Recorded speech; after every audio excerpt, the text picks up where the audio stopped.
नमस्कार दोस्तों, आज मैं आपके लिए एक ऐसी कहानी लेकर आया हूं ना कि आप सोचने पर मजबूर हो जाएंगे कि अगर आप ऐसी जगह पर होते तो क्या करते। जरा सोचकर देखिए, शमशान के पास की जमीन को कहा जाता है कि वो जगह भूतिया हो सकती है। ऐसा ही कुछ कब्रिस्तान के पास की जमीन को भी कहा जाता है। लेकिन एक ऐसी जमीन जो कब्रिस्तान और शमशान के बीच की हो, वहां पर कैसी घटनाएं होती होंगी और उन घटनाओं से कैसे बचा जा सकता है या नहीं, वो आपको आज की कहानी में जानने को मिलेगा। दोस्तों, ये कहानी बेहद ही खौफनाक और डरावनी है। मेरा यकीन कीजिए, आपको भी अंदर तक डर लगेगा। तो हेडफोन लगा लीजिए, कमरे की लाइट्स ऑफ कर लीजिए, क्योंकि ये वक्त हो रहा है डरने का। तो ये कहानी है हरियाणा के रहने वाले बलविंदर जी की। उन्हें सब प्यार से बल्लू कहते हैं। अब बल्लू जी अपने शहर में एक जिम चलाते हैं, वो उसके ओनर हैं। ये डबल स्टोरी जिम है, लेकिन अब वहाँ भीड़ ज़्यादा लगने लगी थी और वो पहले से चाहते थे कि मैं एक और जिम खोलूँ, क्योंकि शहर में बाकी भी कई जिम हैं और कई लोग तो ऐसे हैं जो इस शहर में एक जिम खोल लिया, किसी और शहर में एक और जिम खोल लिया, ऐसे चेन बनाने लगे हैं। और बल्लू जी शुरू से ही चाहते थे कि कुछ जमा पूंजी है मेरे पास, अच्छी ज़मीन मिल जाए तो वहाँ पर मैं जिम खोलूँगा, लेकिन ज़मीन सस्ती होनी चाहिए। फिर वो सोचने लगे, अगर मैं खोलूँ जिम तो किस जगह पर खोलूँ, क्योंकि जहाँ पहले ही कोई जिम है वहाँ खोलने का कोई ख़ास फ़ायदा नहीं है। ऐसी जगह जहाँ पर जिम मौजूद ना हो। अब उनका जो शहर है, उन्होंने नाम बताने से मना किया है। तो उनका शहर धीरे धीरे बड़ा हो रहा है। जब देश प्रगति कर रहा है तो शहर भी प्रगति करेंगे ही। और जो बल्लू जी थे वो चाहते थे कि आसपास के जो गांव है ना, वहाँ पर भी हाईवे बनने लगे हैं, तो जो शहर है बड़ा हो जाएगा। तो आसपास के ऐसे इलाके ढूंढते हैं जहाँ पर जिम ना हो। और उन्होंने पास क्या एक गांव ढूंढ लिया जहाँ से सड़क जाती थी और धीरे धीरे उस तरफ ज़्यादा कॉलोनी बनने लगी थी। अब उस गाँव को भी शहर का हिस्सा ही माना जाने लगा था, क्योंकि वहाँ आने जाने का रास्ता ज़्यादा था, रहने वाले लोग वहाँ काफ़ी ज़्यादा थे, भीड़ लगी रहती। तो बल्लू जी को लगा कि वहाँ जिम खोलने से फ़ायदा होगा, लेकिन ज़मीन ऐसी चाहिए जो सस्ती मिले। अब सड़क के पास ज़मीन ज़्यादा महंगी है, बिल्कुल सड़क के पास मुझे कौन सा कोई शोरूम खोलना है, वहाँ से बिल्कुल थोड़ा सा पीछे ज़मीन मिल जाए, रास्ता अच्छा हो, पार्किंग हो जाए और जिम में भीड़ लगी रहे। तो उन्होंने एक ऐसी जगह ढूंढी जो खाली पड़ा प्लॉट था। अब वहाँ आसपास ज़्यादा कुछ बना नहीं था। जो हाईवे वाली मेन ज़मीन थी वो तो काफ़ी ज़्यादा खरीदी जा चुकी थी, लेकिन पीछे उन्हें एक अच्छी ज़मीन मिली।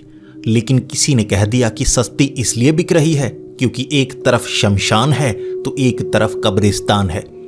बल्लू जी ने कहा कि ये तो अनपढ़ों वाली बात हो गई। शमशान कब्रिस्तान तो क्या हुआ, मुझे तो 3 मंजिला जिम बनाना है और उसमें शमशान कब्रिस्तान का क्या ही काम।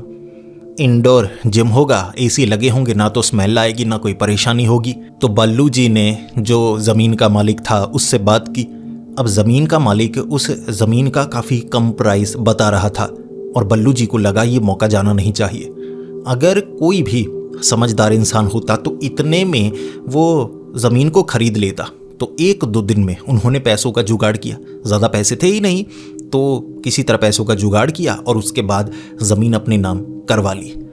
लेकिन वो जो ज़मीन का मालिक था ना, वो कह रहा था जी ध्यान से इस्तेमाल कीजिएगा, वैसे ज़मीन तो हमारी है लेकिन इसका हम इस्तेमाल कर नहीं पाते क्योंकि शमशान और कब्रिस्तान के पास है। बल्लू को लगा यार हाईवे से बस थोड़ा सा कोई 20 से 30 मीटर पीछे ज़मीन है, अब चौड़ी सड़क है, सामने पार्किंग बन जाएगी, बड़ी ज़मीन है तो पीछे अच्छा मैं जिम बना लूँगा, अब डरने वाली क्या ही बात है। लेकिन जब बल्लू ने 4 दीवारी करवाई तो उसने देखा कि 4 दीवारी तो पहले भी की गई थी लेकिन ईंटें कम हैं। अब उसने दिन के वक्त 4 दीवारी करवा ली। उसे लगा कि चलो काम 5-6 महीने में शुरू करवा दूंगा, पैसों का इंतज़ाम उसके लिए भी करना है, पहले 2 मंजिला बनाऊंगा, फिर आगे का काम करूंगा, मशीनें भी लेनी हैं, खर्च और भी ज़्यादा होगा, तो धीरे धीरे करूंगा। ज़मीन खरीद ली है, 4 दीवारी करवाई। भाई अगले दिन घूमने के लिए आया, देखने के लिए, चाव था कि यहाँ पर मेरा जिम बनेगा, आसपास एडवर्टाइजमेंट का काम शुरू कर दूँ कि जिम बनने वाला है। तो देखा उसने कि 4 दीवारी किसी ने तोड़ी हुई है। जमीन पर ईंटें फेंकी हुई हैं, जैसे धक्का देकर दीवारें गिरा दी गई हैं। अब ये जो दीवारें थी ये मिट्टी की चिनाई की दीवारें थी, क्योंकि बल्लू ने सोचा हुआ था कि मैं सीमेंट की चिनाई नहीं करवाऊंगा, क्योंकि ये दीवार तो तुड़वानी है, ये सिर्फ कब्जे के लिए है कि ये मेरी है, 4 दीवारी कर दूंगा कि ये ज़मीन खरीदी जा चुकी है।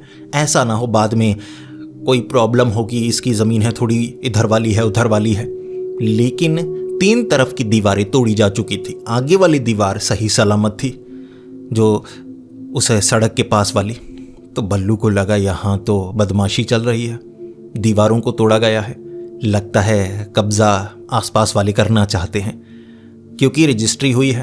अब यहाँ सभी ने आकर देखा है कि कितनी ज़मीन है, अच्छे से चेक हुई। सरकारी तौर पर जो ज़मीन थी ये सभी बल्लू की थी, 4 दीवारी अपनी ज़मीन पर करवाई थी। और वैसे भी बल्लू जो जिम ओनर था, पहलवान था, वो इतनी आसानी से हार मानने वाला नहीं था।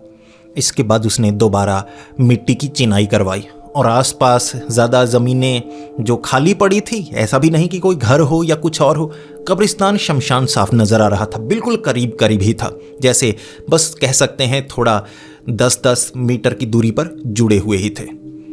बल्लू ने दोबारा चिनाई करवाई, 4 दीवारी करवाई। 2 दिन बाद देखने के लिए आया, दीवारें फिर से गिरी हुई थी। फिर उसे आ गया गुस्सा कि रात के वक्त कोई दीवारों को गिराता है, अब जो भी गिराता है उसे पकड़ने के लिए रात यहाँ पर बितानी होगी। अब 10 बजे वो जिम बंद किया करता था। 4 जिम ट्रेनर थे, वो भी हट्टे कट्टे पहलवान। तो बल्लू ने अपने साथी ट्रेनर को कह दिया कि थोड़ा ना आज रात का काम है, मैं पैसे दे दूंगा, लेकिन तुम्हें खाली जगह पर रुकना होगा। कोई है जो थोड़ा ज़मीन पर कब्जा करना चाहता है, उसे थोड़ा सबक सिखाना है। और वैसे भी जिम में वो ट्रेनर थे, बॉडी अच्छी थी, उन्हें वैसे भी चाव चढ़ा रहता था कि लड़ाई नहीं होती। यार मसल्स बहुत बना लिए, दिखा तो बहुत लिया, लड़ाई नहीं होती। अब लड़ाई का कोई मौका तो मिले, ये अच्छा मौका है, इसमें सही हम हैं, कोई गाली गलौच वाली लड़ाई नहीं है, सीधे है, कब्जा लेना है, हमारी ज़मीन है। वो खुश। तो 5 लोग थे, एक तो बल्लू, 4 ट्रेनर। रात के वक्त खटिया डालकर वहीं सोने का उनका प्रोग्राम था और दीवार के पास ऐसे सोना चाहते थे कि किसी को पता ना लगे। अब ज़मीन काफ़ी बड़ी थी, झाड़ियाँ वगैरह कुछ लगी हुई थी, लेकिन 4 दीवारी तो चलो कर दी गई थी। इनकी सफाई का काम बाद में होने वाला था। तो वहाँ पर बैठे हुए खाने पीने की चीज़ें, प्रोटीन पाउडर वगैरह सब कुछ लेकर आए थे। इतने में ईंट गिरने की आवाज़ आई। अब ये आवाज़ काफ़ी करीब से आई थी, एक तरफ से, उस तरफ कब्रिस्तान था। जब ये आवाज़ आई तो बल्लू ने अपने एक साथी को कहा, देख कर आ, तो हम यहीं पर बैठे हैं और इशारा कर देना अगर कोई गड़बड़ हुई तो। अब जो साथी था ना, वो उस तरफ गया कि ईंट किसने गिराई होगी। अब उसने टॉर्च पकड़ी हुई थी, टॉर्च उस तरफ मारी, दीवार के ऊपर चढ़ गया ऐसे देखने के लिए कि कोई उस तरफ है या नहीं। ईंट वहीं वाली गिरी हुई, जैसे ही देखा चीख पड़ा। अब उसने जो टॉर्च थी नीचे गिरा दी, भागा भागा आया और ऐसे डरा हुआ था कि जो बल्लू था वो गालियां निकालने लगा। अभी क्या हो गया, क्या देख लिया तूने, कई लोग हैं क्या वहां पर, भीड़ है जो हमसे लड़ेगी लेकिन चिंता नहीं करेंगे। उसने कहा, नहीं, मैंने भयानक चेहरा देखा, भूत वूत जिन्न था वो। बल्लू कहने लगा, अभी तेरा दिमाग खराब है, कैसी बातें कर रहा है। अब वो भूत प्रेत पर यकीन करता था। उसने कहा, उस तरफ कब्रिस्तान है, मुझे लगा वो खाली ज़मीन है, कब्रिस्तान भी खुला ही है, बाकी प्लॉट भी साथ में जुड़े हुए हैं, 4 दीवारी तो की नहीं गई है। तो वहाँ से चलकर कोई भूत आया, जिन्न आया, और वो ऐसे मुंह बाहर की तरफ निकालकर मेरी तरफ देख रहा था। बल्लू ने कहा, कौन सा जिन्न, बाल पकड़ लिए उसके, कौन सा जिन्न, दिमाग खराब कर रखा है। फिर 3 लोग गए, दीवार के उस तरफ देखा, कोई नज़र नहीं आया। दूर दूर तक टॉर्च मारी, कोई नहीं था। फिर सब उस खटिया के पास आ गए और उसे कोसने लगे। अब क्या है, भूत वूत नहीं होगा, कोई आदमी होगा, दाढ़ी बड़ी रखी होगी, तुझे भूत जिन्न कुछ ऐसा लगा। अब इतने में दूसरी तरफ से 3-4 ईंटें गिरने की आवाज़ आने लगी। अब ईंटें इतनी तेजी से गिर रही थी दूसरी तरफ से, ऐसा लग रहा कोई दीवार को गिराने की कोशिश कर रहा है। तो जो 5 लोग थे इकट्ठे गए। अब वैसे भी उसने थोड़ा सा डरा दिया था कि मैंने जिन्न देखा, भूत देखा, तो सभी थोड़ा अंदर से डर रहे। रात का वक्त था, आसपास और कोई नहीं था। तो उन्होंने जो डंडे, 20 बॉल बैट पकड़े हुए उस तरफ गए। अब तेजी से कोई ईंटें नीचे की तरफ गिरा रहा, कह सकते हैं कि इतनी ईंटें नीचे की तरफ गिरा दी गई थी, साफ नजर आ रहा, ऐसे धक्के देकर कोई गिरा रहा। जैसे ही टॉर्च की रोशनी उस पर मारी गई, वो तो काला काला सा था। ऐसा नहीं कि उसका रंग काला था, जैसे जला हुआ था, बहुत ज्यादा भाप निकल रही थी। 2 लोग तो थोड़ा सा डर गए। जबकि जो बल्लू था उसने आगे होकर कहा, ओ क्या कर रहा है, दीवार तू गिराता है, कब्जा करना चाहता है। वो कुछ बोला नहीं, उसने अपनी टांग निकाली और इस प्लॉट में वो आ चुका था। बल्लू कहने लगा, तेरी ऐसी की तैसी इस तरफ आता है, अबे किससे परमिशन ली तूने। वो अंदर से हाथ फंसाकर ईंटें गिरा रहा, इनकी तो बात ही नहीं सुन रहा। बल्लू को चढ़ गया गुस्सा। अब ट्रेनर डरे हुए थे कि भाई ये साधारण नहीं लगता, कपड़े चिपके हुए हैं, जैसे किसी को आग लग गई हो ना तो कपड़े शरीर से चिपक जाते हैं, मांस पिघल जाता है, ये वैसा लग रहा है। वो कह रहे बल्लू भाई, बल्लू भाई, लेकिन बल्लू सुनने वाला नहीं था। बल्लू ने उसे धक्का दिया, ऐसे पकड़ा पीछे की तरफ। बल्लू के हाथ जले, बल्लू चीखे मार रहा, ये क्या। अब सीधे पहले बेसबॉल बैट ऐसे नहीं मारना चाहता था कि चोट ना लगे, पहले धमकाऊं कि क्या कर रहा है, कब्जा चाहता है, डराना चाहता है। लेकिन उसका शरीर सच में बहुत गर्म था, जैसे वो लाश हो, चिता से उठी हो। भाई जब हाथ जले ना, बल्लू के होश उड़ गए और उसके बाद उसने देखा 3-4 लोग और जले हुए थे, उनसे भाप निकल रही थी। कई जगह तो ना, जैसे जब किसी लाश को जलाया जाता है, अगर किसी ने देखा होगा तो कई बार ऐसे मांस फटता है, अंदर से ऐसे निकलती है आग। तो ऐसे बीच बीच में पटाखों की शरीर से आवाज़ आ रही, मांस फटने की। जब ये पांचों ने देखा ना, सिट्टी पिट्टी गुल हो गई। वो तो भागे बाहर की तरफ भूत भूत कहते हुए। जो बल्लू था वो तो चीखने लगा, उससे भागा नहीं गया, शरीर मोटा था तो पीछे की तरफ गिरा। अब शरीर में मसल्स थे, धक्का दे सकता था, किसी को उठा सकता था, फेंक सकता था। लेकिन अगर आप अंदर से डर जाएं तो मसल्स क्या करेंगे, शरीर सन्न हो जाता है। और ऐसा कुछ देखने की उम्मीद किसी ने नहीं की होती, उम्मीद उसने नहीं की थी, वो भागा। 4 थे दीवार तोड़ने में लगे हुए। बल्लू निकला, साथियों के साथ बाइक पर बैठे भागे वहां से। अगले दिन ट्रेनर, बल्लू, कुछ और साथी, जिम में और लड़के जो आते थे, दोस्त बने हुए थे, सब आ गए। 10 से 12 थे। टूटी हुई दीवारें देखी। वो भी कह रहे कि भैया सच में जो आप कह रहे हैं, ऐसा तो नहीं कपड़े लपेट कर शाहरुख की तरह जवान बने हुए थे। बल्लू ने कहा नहीं, वो ऐसे मम्मी नहीं बने हुए थे, वो लाशें थी, वो भूत थे।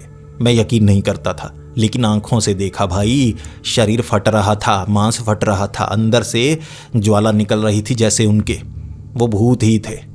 अब गवाह थे 4, वो दोस्त, ट्रेनर, एक बल्लू, तो बाकियों को भी मानना पड़ा।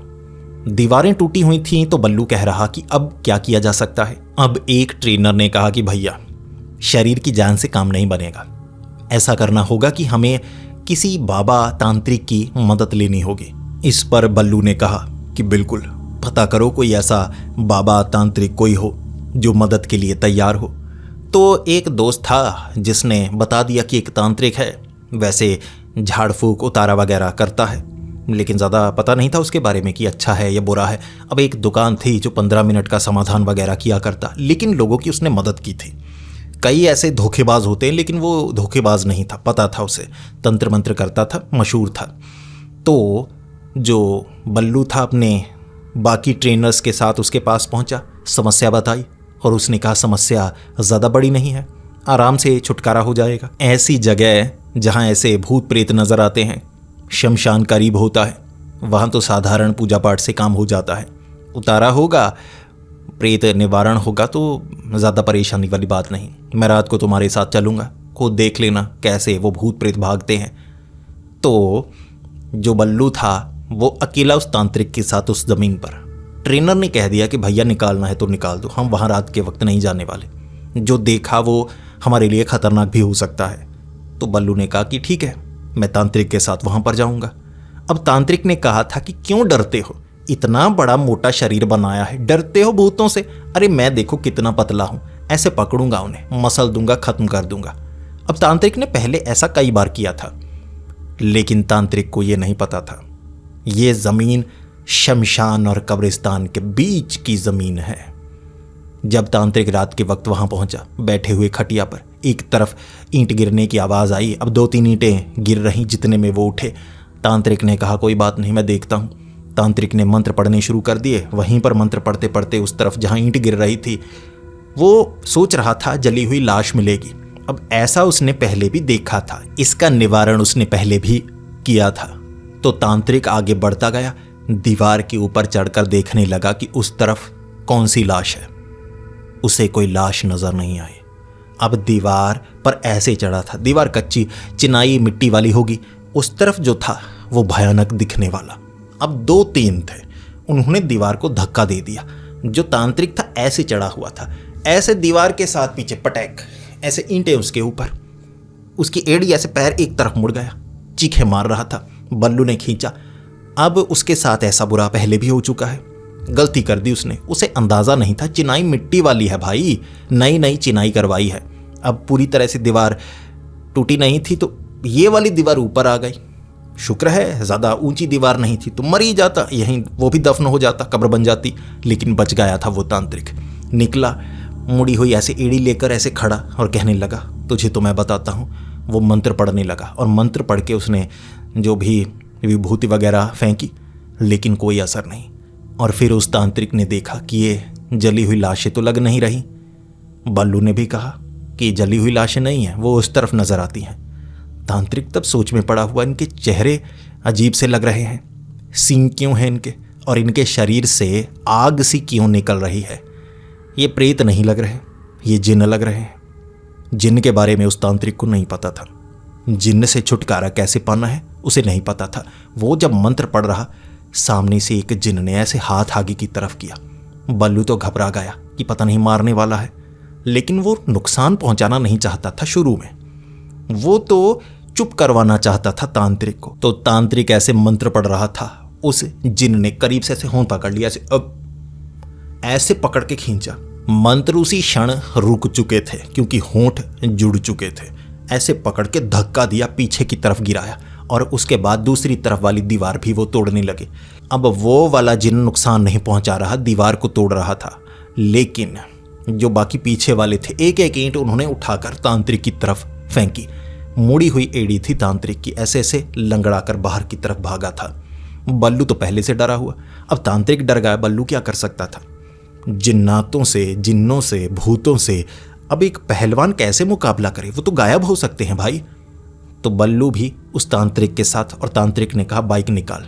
बल्लू ने तांत्रिक को बिठाया, जहां से लेकर आया था वहां छोड़ा, और फिर तांत्रिक ने कहा बच गए। बड़े खतरनाक जिन्न थे। मुझे भूत प्रेत चुड़ैलों डायनों के बारे में पता है, लेकिन ये कब्रिस्तान के जिन्न हैं। तुमने कहा था शमशान के भूत हैं। बल्लू ने कहा जी शमशान उस तरफ है, कब्रिस्तान उस तरफ है। तांत्रिक फिर सोच में पड़ा, जमीन बड़ी खतरनाक है, कब्रिस्तान भी करीब है, शमशान भी करीब है, बड़ी खतरनाक जगह। मैं कुछ नहीं कर सकता, लेकिन तुम्हें बता सकता हूं, है एक दरगाह के बाबा। उन दरगाह के बाबा के साथ मेरी काफ़ी जान पहचान है, तुम उनसे बात करो। वो जिन्न जिन्नातों की जानकारी रखते हैं, मुझे भूत प्रेतों की जानकारी है। वो अलग तरह से निपटा जाता है, ये अलग तरह से निपटा जाता है। अगले दिन बल्लू ने वो चिनाई दोबारा से करवाई कि अब रात के वक्त तोड़ नहीं पाएंगे वो प्रेत। अब मजदूर भी खुश कि बार बार वही दीवार बनाने का काम मिल रहा है, चिनाई मिट्टी वाली। उन्हें तो ज़्यादा काम चाहिए, उस समय उनके पास काम नहीं था, चलो मिट्टी की चिनाई का काम ही मिल रहा है, वो तो खुश थे। तो उसके बाद जो बल्लू था वो पहुंचा दरगाह के बाबा के पास। बाबा कहने लगे कि तांत्रिक जी ने भेजा है। तो बल्लू ने कहा जी थोड़ी परेशानी आ गई, उनकी टांग थोड़ी मुड़ गई है, फ्रैक्चर आया है उनकी एड़ी में। तो बाबा कहने लगे चिंता की बात नहीं, अब जो मैं करूँगा उसे तड़पाऊंगा, बदला लेना है, किसी अपने को नुकसान पहुंचाया है उसने। अब ऐसे जिन्नों को कब्रिस्तान में कैद किया जाता है, कब्रिस्तान से बाहर कैसे निकला वो, सज़ा मिलेगी उसे। तो दरगाह के बाबा रात के वक्त पहुंच गए, खटिया पर बैठे मुस्कुरा रहे थे, झोला वो भी लेकर आए थे हरे रंग का। तो झोले में काफ़ी ज़्यादा सामान रखा हुआ, और बाबा बल्लू को कह रहे, हरे मोटे इतना शरीर है तेरा, डरता क्यों है, देख कमज़ोर सा हूँ मैं, जिन्नातों को काबू कर लूँगा, तू डरता क्यों है। लेकिन जो बल्लू था वो कह रहा कि बाबा मैं इन चीज़ों पर यकीन नहीं करता था, इनसे मुकाबला कैसे किया जाता है मुझे नहीं पता, ये आपका काम। किसी इंसान से अगर लड़ना हो तो बताइएगा, 5 लोग इकट्ठे आ जाएं, आप लड़ पाएंगे। तब बाबा चुप हो गए क्योंकि बाबा के पास कोई जवाब नहीं था। फिर एक तरफ से दीवार गिरने की आवाज़ आई। बल्लू कहने ही वाला था कि जी उस तरफ जिन्न नजर आए थे, बाबा ने बात ही नहीं सुनी। बाबा बात ही कम सुनते थे। बाबा को थोड़ा सा घमंड था कि मैं तो जिन्नातों को काबू कर लेता हूँ। ऐसे ऐसे बहुत कर रहे थे, मैं काबू कर लेता हूँ, काबू कर लेता हूँ। दीवार दूसरी तरफ वाली टूटी थी जहाँ प्रेत जली हुई लाशें नजर आती थी। बाबा जिन्नों के लिए आए थे। उस तरफ की दीवार गिरी, बाबा भागे भागे गए। बाबा दीवार पर ऐसे चढ़ गए और पीछे से बल्लू कह रहा, बाबा रुको, बाबा रुको। बाबा भी वही गलती कर बैठे जो तांत्रिक ने की थी। अब उस तरफ भी 3-4 प्रेत होंगे, धक्का दे दिया दीवार ऊपर, ठक। अब जो ये बाबा थे ना, ये बाबा बड़े चालाक थे। जब गिर रहे, धक्का देकर किसी तरह दीवार से पीछे बच गए। और फिर बाबा ने बल्लू को देखकर कहा था, ये जिन्न सीधे सीधे नुकसान पहुंचा रहे हैं। बाबा खड़े हुए, सामने 3-4 लाशें थी। बाबा कह रहे, ये जिन्न, इनके शरीर से जहन्नुम की आग निकल रही है, ये आग से बने होते हैं। सिखा रहे बल्लू को। और फिर उसके बाद उन्होंने कुछ बोलना शुरू किया जो कि अरबी के कुछ शब्द थे। सामने से ना उन्हें पकड़ रहे, सर पर हाथ रख के ना आग बुझाना चाहते थे। जैसे ही हाथ रखा, हाथ चिपक गया। वो लाशें थे, भूत थे, जले हुए, हाथ चिपक गया। जो वो बोल रहे उसका कोई असर नहीं। 2-3 ने बाबा को पकड़ लिया, छाती पर ऐसे हाथ रखे थे, ऐसे रख के ना से पकड़ लिया था बाबा को। बाबा के कपड़े जलने लगे थे। बाबा चीखे मारने लगे। बाबा से बोला, कुछ नहीं जा रहा। 2-3 ने ऐसे मुंह पर हाथ रखा, चमाट वगैरह नहीं मारी थी, हाथ ही रखा था। वो जल रहे थे। ये अलग आग थी। वो जिन्न वाली जो आग होती है वो अलग आग होती है, उसका मुकाबला वो कर सकते थे। ये प्रेतों का मुकाबला वो कर नहीं पा रहे, तो शरीर जला। तो बाबा भागे, बाबा पीछे की तरफ भागे। इतने में वो दीवार तोड़ने में लगे हुए थे। अब जो बल्लू था, बाबा को मोटरसाइकिल पर बिठाकर वही दरगाह के पास छोड़कर आया। और बाबा ने कहा कि ये तो बड़ी परेशानी है। तांत्रिक करे तो क्या करे जब जिन्न सामने आ जाएं, और एक बाबा करे तो क्या करे अगर सामने ऐसे जले हुए मुर्दे आ जाएं। ये तो बड़ी परेशानी है। इस समस्या का समाधान इतनी आसानी से निकाला नहीं जा सकता, हमें सोचना होगा। बल्लू रोने लगा, ज़मीन ली है, ऐसे छोड़ भी नहीं पाऊंगा। अब जिम बनाना है उस पर, मुझे तो समाधान चाहिए जी। तो दरगाह के बाबा ने कहा, मुझे कुछ सोचना होगा, पहले मेरा इलाज करवाना होगा, मैं कल अस्पताल जाऊंगा। अब वो बाबा भी उसी अस्पताल में गए थे जहां वो तांत्रिक थे। वो फ्रैक्चर का इलाज करवा रहे थे, तो ये बाबा अपने जले का इलाज करवा रहे थे। तो दोनों ने आपस में बात की होगी, फिर समस्या को वो समझ पाए। एक तरफ कब्रिस्तान है, एक तरफ शमशान है। शमशान में भूत हैं, कब्रिस्तान में जिन्न है। वो अलग ताकत है, वो अलग ताकत है। ज़मीन बीच में है। अब ये ज़मीन खतरनाक बनी हुई है। फिर जो बल्लू था जल्दी समाधान चाहता था, तो किसी और बाबा के पास पहुंच गया। अब वो तो ना किसी दरगाह के बाबा थे, ना कोई तांत्रिक था, वैसे ही झाड़ फूक करते थे। और उसकी जो बीवी थी वो असल में झाड़ फूक करती थी, इसीलिए वो आदमी भी बाबा बना हुआ। अब पता नहीं कौन सा बाबा था। तो बल्लू रात के वक्त उसे लेकर आया। वो बाबा को भी घमंड था क्योंकि उसकी बीवी उसके साथ थी। तो दोनों वहाँ पर थे। दीवारें अब दोबारा बनवाई नहीं थी बल्लू ने, ऐसे खुला मैदान। वो दोनों वहाँ पर आग जलाकर पता नहीं क्या कर रहे थे, ये उनका तरीका था। लेकिन तांत्रिक ने कह दिया था पहले ही कि इसे थोड़ा समझदारी से निपटना होगा, काम आसान नहीं है। वो कुछ कर रहे, वहाँ भीड़ लग गई। ईंटें उठा उठा कर मार रहे थे आग में। एक तरफ जिन्न जिन्नात होंगे, लाशें होंगी, या और भी कई आकार थे। कुछ सफ़ेद रंग के जैसे धुएं के बने हुए थे, कुछ पत्तियाँ जैसे किसी जानवर के शरीर पर पत्तियाँ निकली हुई हों, टहनियाँ निकली हों, बड़े बड़े दांत थे, कुत्ते की तरह लग रहा था। लेकिन कुत्ता नहीं था, कोई जानवर नहीं था। हो सकता है कोई जानवर हो जो बहुत जला हुआ हो, या उसका मुंह थोड़ा ज़्यादा लंबा था। जिन्न कई तरह के होते हैं, वो भी शायद किसी तरह का घूल जिन्न हो सकता है, लेकिन उन्हें कुछ नहीं पता था। ईंटें पड़ी, 2 को काटा, एक की जो टांग के नीचे होती है ना काफ मसल, वो ऐसे खींच दिया था। बल्लू को चोट नहीं लगी क्योंकि जैसे ही हमला होता था बल्लू पहले भाग लिया करता था। तो ऐसे वो मियाँ बीवी को चोट लगी थी। उन्होंने ज़्यादा कुछ किया ही नहीं क्योंकि दोनों ही इकट्ठे आ गए थे और वो किसी एक से भी निपट नहीं पाए थे। ये शमशान और कब्रिस्तान के बीच की ज़मीन थी, और ऐसा नहीं कि हर जगह इतनी आसानी से भूत प्रेत नज़र आ जाते हैं। लेकिन पिछले कुछ दिनों से जो हुआ था उस कारण वो भी क्रोधित थे। दोनों तरफ के वो जो जीव कह सकते हैं या शक्तियाँ कह सकते हैं, वो क्रोधित थी। तो गुस्सा उन दोनों मियाँ बीवी पर निकला। तो वो भी वहाँ से निकले थे। एक के सर से यहाँ खून निकल रहा, जो औरत थी उसके बाल खींच लिए गए थे, तो मतलब हाल बुरा हुआ था। बल्लू बिल्कुल सही सलामत था, लेकिन बल्लू को ज़मीन वापस चाहिए थी। तो अगले 20 दिनों तक बल्लू ने कुछ नहीं किया। पहले तो वहाँ ईंटें गिरी होती थी तो दिन के वक्त आसपास से किसी ने ईंटें भी उठा ली थी। अब बल्लू को दोबारा ईंटें वहाँ 20 दिन बाद रखवानी पड़ी। और फिर तांत्रिक बाबा भी कुछ हद तक ठीक थे, तो जो दरगाह के बाबा थे वो भी साथ में, और दोनों ने कहा था कि अब एक ही तरीका अपनाया जा सकता है। अगर तांत्रिक बाबा, दरगाह के बाबा इकट्ठे वहाँ पर हों और सामने जिस तरह की ताकत आए उसका मुकाबला उस तरीके से किया जाए, तो इस ज़मीन के शुद्धिकरण का कार्य किया जा सकता है। हमें लकड़ियाँ लगानी होंगी, ईंटें लगानी होंगी शुद्ध करके। कब्रिस्तान में कब्रिस्तान वाली ईंट जो अरबी शब्दों से की गई होगी। बाकी तांत्रिक बाबा खास मंत्रों से बांध कर ईंटें शमशान के पास लगाएंगे कि वहाँ की ताकत यहाँ ना आए, वहाँ की ताकत यहाँ ना आए। इसीलिए तैयारी रात के वक्त की थी, चिनाई नहीं करवाई थी, ईंटें ऐसे ही फिंकवाई हुई थीं।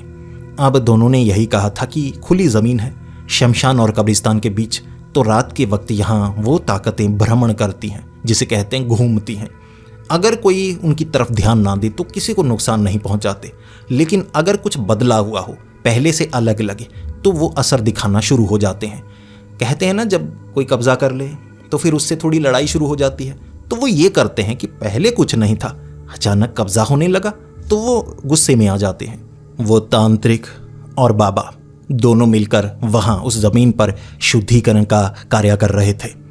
उसके बाद वहाँ वो जली हुई लाशें नजर आईं, भूत नजर आए, जिन नजर आए, वहाँ वो कुत्ते जैसे जानवर, जिससे वो जो बाबा थे, दरगाह के बाबा, उन्होंने साफ कह दिया कि ये घोल जिन है। जिन अलग अलग तरह के होते हैं, कुछ भूतों की तरह होते हैं, कुछ बिल्कुल इंसानों की तरह होते हैं। उनका शरीर होता है और वो मिट्टी में चले जाते हैं जैसे खरगोश हो उसकी तरह, फिर ज़मीन से निकलते हैं, ये लाशें खाते हैं।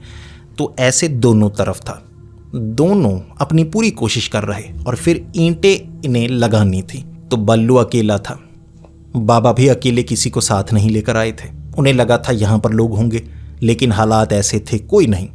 दूसरी तरफ तांत्रिक बाबा भी कह रहे कि वो जो ईंटें हैं मुझे भी लगानी है।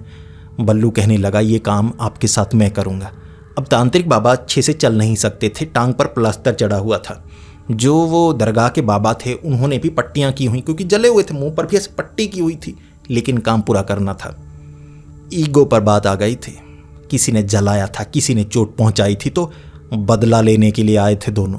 फिर प्लान ये बनाया गया कि जब दरगाह के वो बाबा ईंट रखने के लिए उस कब्रिस्तान में जाएंगे तो तांत्रिक बाबा साथ रहेंगे। इसी तरह से जब शमशान में ईंट रखने के लिए जाएंगे तो वो जो बाबा थे वो साथ रहेंगे तांत्रिक के। तीनों इकट्ठे रहेंगे, अकेला अकेला कोई नहीं होगा, क्योंकि हो सकता है यहाँ कुछ नया देखने को मिल जाए जो चोट पहुँचाए। काम आज ही ख़त्म करना है। तो सबसे पहले ईंटें 3 थीं, 3 ईंटें लेकर कब्रिस्तान की तरफ वो बढ़ने लगे। अब तांत्रिक बाबा से चला नहीं जा रहा था, टांग पर प्लास्टर था, तो बैसाखी को ऐसे बाजू में फंसाकर ऐसे चल रहे थे। अब वहाँ पानी एक जगह था, फिसलन थी, तो किसी तरह बचते बचाते कब्रिस्तान तक पहुँचे। वहाँ उन्होंने ईंटें रखनी शुरू कर दी। उसके बाद सामने से उन्हें कोई भागता हुआ नजर आया। अब चीख पुकार थोड़ी सी मची हुई थी, शोर शराबा पहले से वहाँ से हो रहा था, लेकिन उस तरफ गांव था तो उन्होंने सोचा कि गांवों की तरफ से कुछ हो रहा होगा, वहाँ कोई फंक्शन होगा, कोई प्रोग्राम होगा, किसी की शादी होगी, कुछ ऐसा हो सकता है। लेकिन जब भागते हुए लोग नजर आए तो बाबा ने कह दिया था, ये जिन्नात लगते हैं, हमें इन्हें रोकना होगा। ये इस ज़मीन से निकलकर, ये दीवार को तोड़कर हमारी ज़मीन तक पहुँचने की कोशिश कर रहे हैं लगता है। तो वो कब्रिस्तान से भागे आ रहे, इन्होंने ईंटें रख दी, रोकने की कोशिश की, उन्होंने पकड़कर पीटना शुरू कर दिया। वो 3 थे, उन्होंने सिर्फ लंगोट पहने हुए, शरीर पर तेल लगाया हुआ, मुंह ढका हुआ था। इन्हें लगा भयानक चेहरा है, वो शायद चोर थे, तो पकड़ तो पाए नहीं, गिर गए। इनके कपड़े भी उन्होंने फाड़ डाले। पीछे से गांव वाले जो भीड़ थे दोनों तरफ से निकले, उन्होंने देख लिया एक टांग पर कुछ चढ़ा के घूम रहा है, एक ने मुंह पर पट्टियां बांधी है, यानी मुंह ढका हुआ है।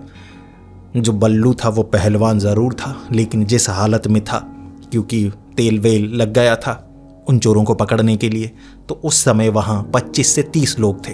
भीड़ ने घेर लिया, इतने में पुलिस आती, उन्होंने पकड़कर तीनों को पीटा। तांत्रिक बाबा की टांग को दोबारा तोड़ा गया। जो बाबा दरगाह के बाबा थे उन्हें भी पीटा गया। अब पट्टियां लगाई थी, पहचान कोई नहीं पाया था। बल्लू ने शुरू में लड़ने की कोशिश की क्योंकि वो पहलवान था। वो कह रहा था कि मैं बल्लू हूँ, बल्लू हूँ। तो उन्होंने कहा पहचान बताने की ज़रूरत नहीं, तू चोर है। तो उन्होंने पीटा। 3 को उसने संभाल लिया था, 2-3 थप्पड़ मारे। लेकिन जब भीड़ थप्पड़ खा लेती है तो वो गुस्से में आ जाती है। पहलवान कितना भी बड़ा हो, 20 से 25 लोगों को नहीं संभाल सकता। तो भीड़ ने बल्लू को भी पीटा। उसके बाद बालों से पकड़कर बल्लू को खींचा जा रहा। बाबा के साथ, तांत्रिक के साथ भी कुछ बुरा हुआ था। सभ्य तरीके से उनसे नहीं निपटा गया। गलत फहमी हुई थी क्योंकि चोर भी 3 थे। उन्हें लगा इन्होंने कपड़े बदल लिए होंगे। इसके बाद पीटा, पकड़ा, पेड़ के साथ बांधा, पुलिस आई, बातचीत चली। फिर कुछ लोगों ने पहचाना जिन्होंने पीछा किया था कि नहीं जी वो तो थोड़ा मोटा था, एक ज़्यादा लंबा था, ये नहीं हो सकते। अरे ये तो तांत्रिक बाबा हैं, अरे ये तो वो दरगाह के बाबा हैं। माफ़ी मांगी गई। बल्लू को भी लोगों ने पहचाना, ज़मीन ली है। कहानी खुलने लगी कि क्या क्या हो रहा है, तो लोगों ने समझा। लेकिन तीनों की हालत बहुत बुरी थी और बल्लू ने तांत्रिक बाबा और दरगाह के बाबा को कह दिया, जी मुझे माफ़ कीजिए। दोनों कह रहे कि हमें माफ़ कीजिए, यह ज़मीन का जो करना है करिए, हमें दोबारा इस ज़मीन पर मत बुलाइएगा। यहाँ खतरा सिर्फ जिन्न जिन्नातों, भूतों प्रेतों से नहीं है, इंसानों से भी है। और इंसान भी कोई कम खतरनाक नहीं होते।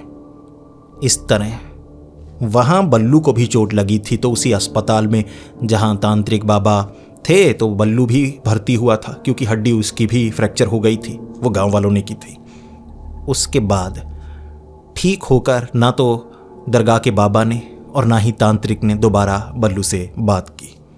बल्लू ने उस ज़मीन पर कुछ ना करने के बारे में ही सोचा कि जब तक आसपास और ज़मीनों का समाधान नहीं होता उस ज़मीन पर और कुछ किया नहीं जा सकता। जिम चलो बाद में भी खुल जाएगा, कहीं और खोला जा सकता है, या जब समाधान अच्छे से हो जाए तब खोला जा सकता है। तो इस तरह से बल्लू ने उस ज़मीन को ना छेड़ने का इरादा बनाया। उसके 1.5 साल बाद आसपास शोरूम वगैरह और बनने लगे। कुछ परेशानियां हुई थी, लेकिन कहते हैं किसी तरह शुद्धिकरण का कार्य बाद में हो गया था। फिर बल्लू ने भी 1.5 साल बाद जो जिम के निर्माण का काम शुरू करवाया था। तब भूत प्रेत कहाँ गए या जिन्न कहाँ गए वो बल्लू को नहीं पता। शायद पहले किसी तरह से वहाँ शुद्धिकरण करवाया गया। वहाँ कब्रिस्तान का अलग से, शमशान का अलग से। इससे जो बीच की ज़मीन थी, शमशान और कब्रिस्तान के बीच की ज़मीन, वो शुद्ध हुई, इस्तेमाल लायक हुई। तो दोस्तों अब आप बताइए आपको ये कहानी कैसी लगी। अगर ये कहानी आपको अच्छी लगी तो वीडियो को लाइक कीजिए, बहुत ज़्यादा अच्छी लगी तो दोस्तों के साथ शेयर कीजिए। ऐसी ही कहानियाँ सुनने के लिए हमारे इस चैनल को सब्सक्राइब कर लें। तो मिलते हैं अगली वीडियो में, तब तक के लिए डरते रहें।